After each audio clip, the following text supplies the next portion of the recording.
నెల్లూరు జిల్లాలోని ప్రభుత్వ పాఠశాలలో ఏటా విద్యార్థుల ప్రవేశాలు పెరుగుతున్నా ఆ మేరకు మౌలిక వసతులు మెరుగవట్లేదు. గత వైసీపీ ప్రభుత్వం అట్టహాసంగా ప్రారంభించిన నాడు నేడు పనులు అరకొరగానే జరగడంతో సరిపడా తరగతి గదులు లేక అనేక చోట్ల ఆరుబయటే పాఠాలు వినాల్సిన పరిస్థితి. వీటికి తోడు మరుగుదొడ్ల సమస్య తీవ్రంగా వేధిస్తుంది. ఉపాధ్యాయులు కూడా అవసరానికి సరిపడా లేరు.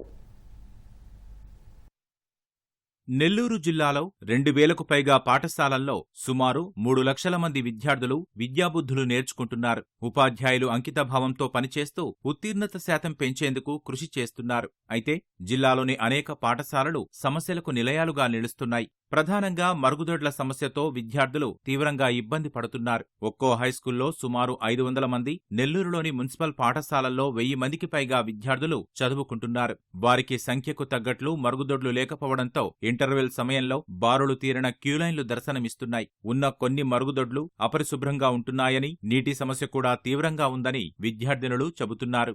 ప్రాబ్లం కొంచెం ఉంది సార్. వాటర్ రావట్లేదు సార్. వాష్రూమ్ లో 5 ఉన్నాయి సార్. వాష్రూమ్ కి వాటర్ లేదు సార్.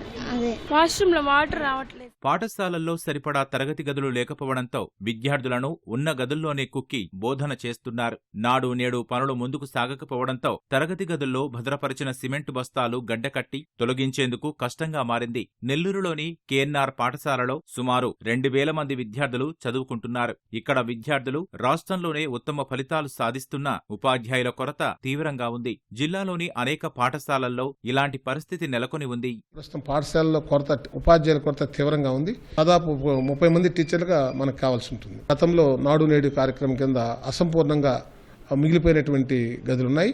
అవి కూడా పూర్తి చేసినట్లయితే పాఠశాలలో మనకు 3000 మంది విద్యార్థులకు కూడా ఇక్కడ అవకాశం కల్పించేంటారు.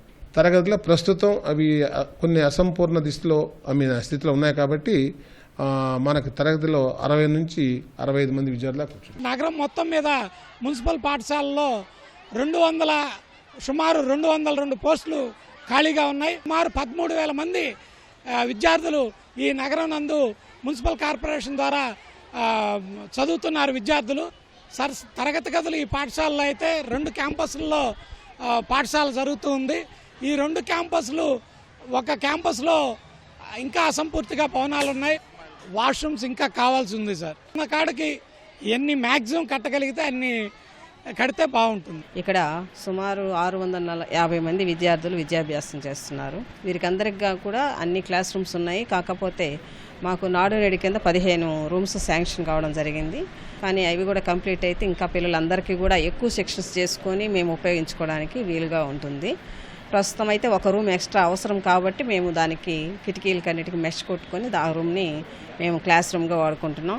తెలుగుకి మాకు 3 తక్కువయ్యారు. 3 పోస్టులుంటే 3 లేరు. పాఠశాలల్లో అర్ధాంతరంగా నిలిచిన నాడు నేడు పనులను త్వరితగతిన పూర్తి చేసేందుకు కూటమి ప్రభుత్వం చర్యలు తీసుకోవాలని విద్యార్థుల తల్లిదండ్రులు కోరుతున్నారు.